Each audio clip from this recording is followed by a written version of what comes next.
Speaking at San Francisco State University in 2023, Riley Gaines, a 12 times NCAA All-American female swimmer, 5 times SEC champion, and 2 times Olympic trial qualifying athlete, looked up past her audience to see as dozens of protesters rushed into the room where she had spoken.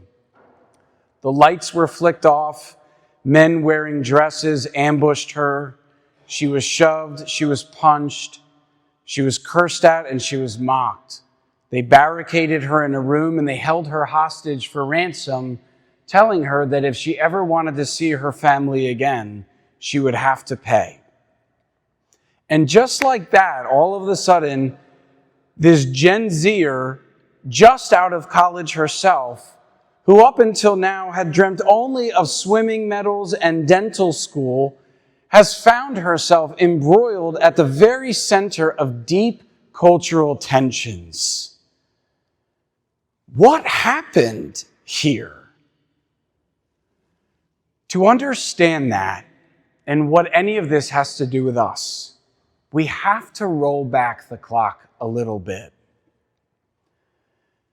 For Riley, it started just the year before in 2022, during her senior year of college.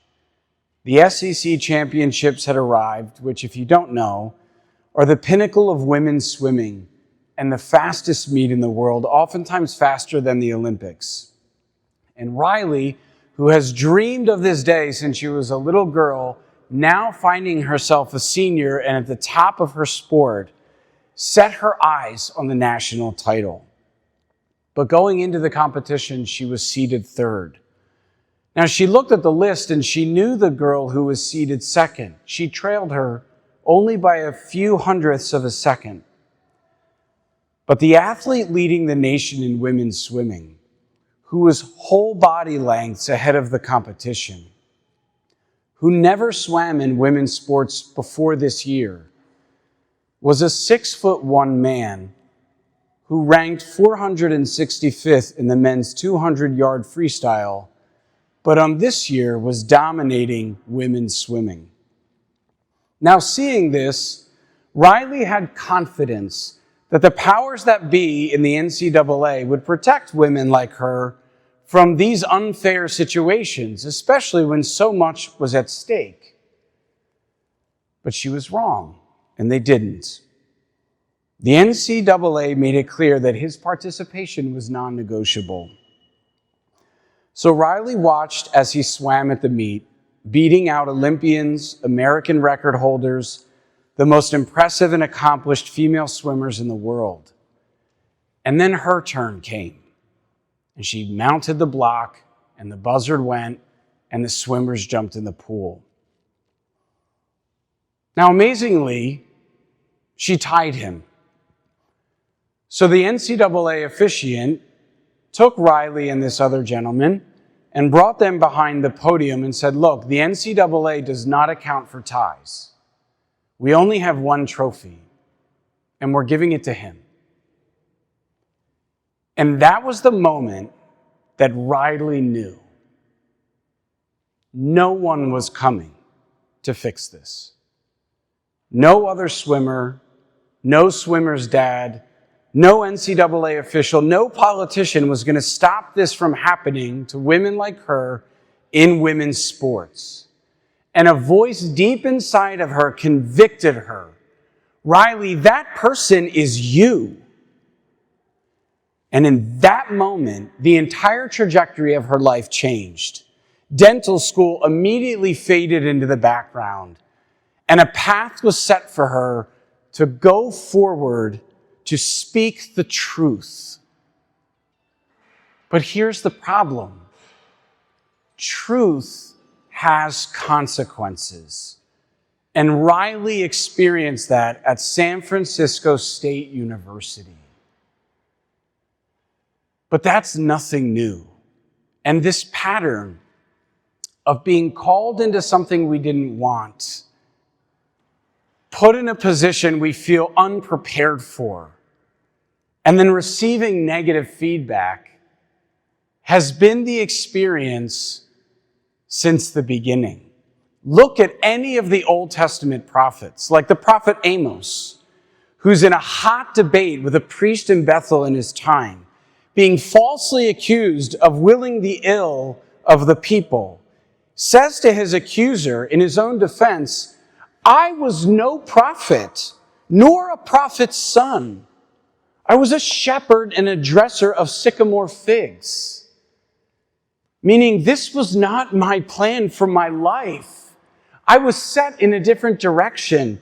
I'm here because I've been sent. So he continues, "The Lord took me from following the flock, and the Lord said to me, 'Go prophesy to my people Israel.'"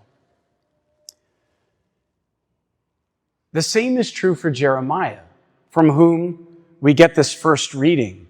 Jeremiah was a young man born of a priestly family, which means his life was ordered towards the temple. It was already set. But God intervened and called him to carry the Lord's message to his people. And the calling was strong. God even says to him in this moment, "It was from the very womb itself that I dedicated you as a prophet." Now that might sound amazing. Who wouldn't want a mission from God, right? But it's not. The prophets are called to speak the truth to a people who have rejected it. Had they not, there would be no need for their prophecy. They are a people whose hearts are far from God.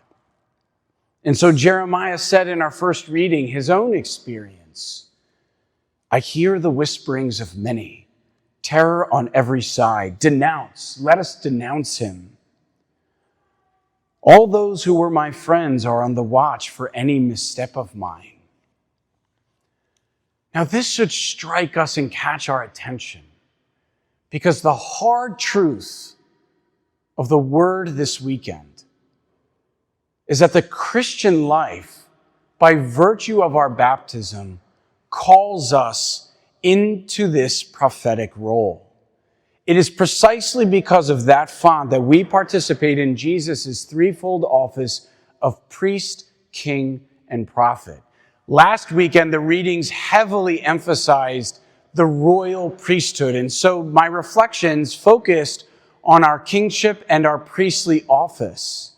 But today, this weekend, the word focuses on the office of the prophet, which simply put is this: to know the truth because he's revealed himself, to live the truth, which means to allow him to change our life and therefore bear witness, and then to speak the truth into the world.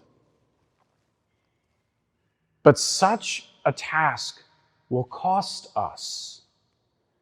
I remember myself, I'll share a story with you, giving a pro-life homily at a very tense time politically. The stakes were enormous, as one group was really pushing abortion to whole new extremes, all the way up until birth, which we have never seen as a country before. And my conscience was burdened because if I say nothing, then I fail as a shepherd. But to say something is going to have consequences that I don't desire. But I had to do it, so I warned my parishioners about the spiritual dangers of supporting this evil.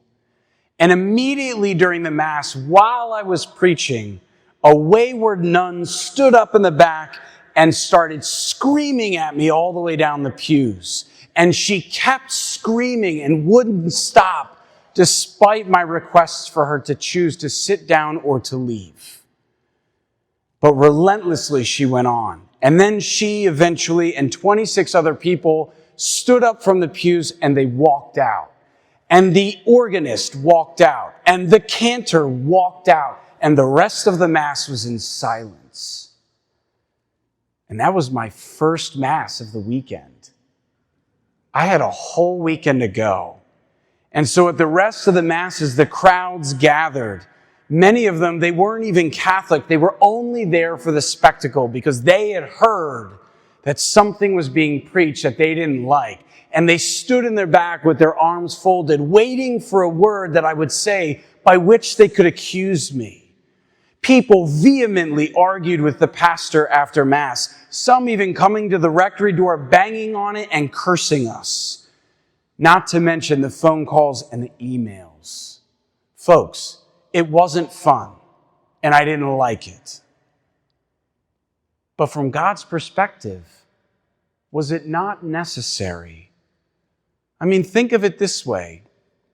Safeguarding human life should never be controversial, especially in a Catholic church. For Riley Gaines to stand up and say there are two sexes should never be controversial in any human society.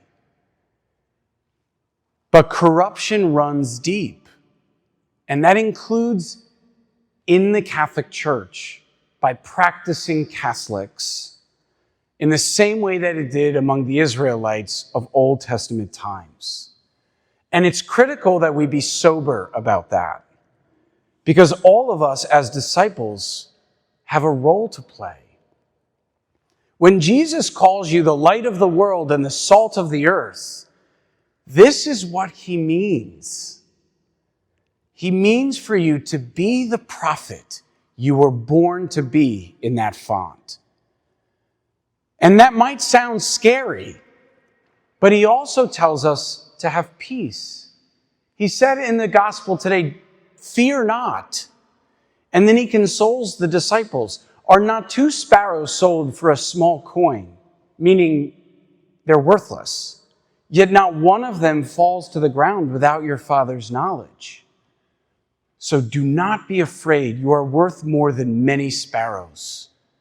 In other words, the Father sees you, and he's with you, and he will never abandon you in your journey.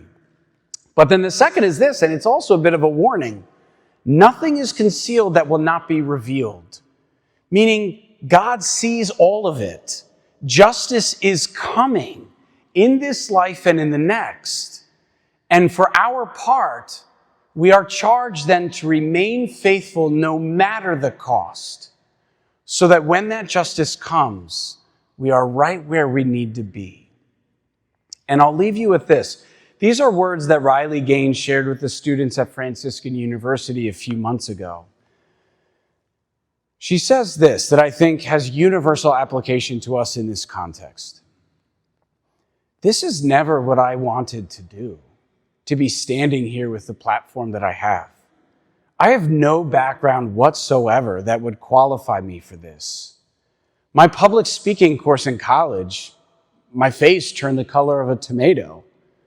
By no means did I feel prepared for this, but I was just really wrong in assuming that's how God works, that he calls those who are already prepared. Rather, he prepares those he calls. And if he brings you to something, he'll bring you through it. Just like he did with Moses, who led the Israelites out with Aaron and the staff. Just like he did with Joshua, who he promised a victory over the Canaanites. Just like he did with Esther, who was chosen to go before the king. And if I could add, just like he does for each of us in the times in which we live.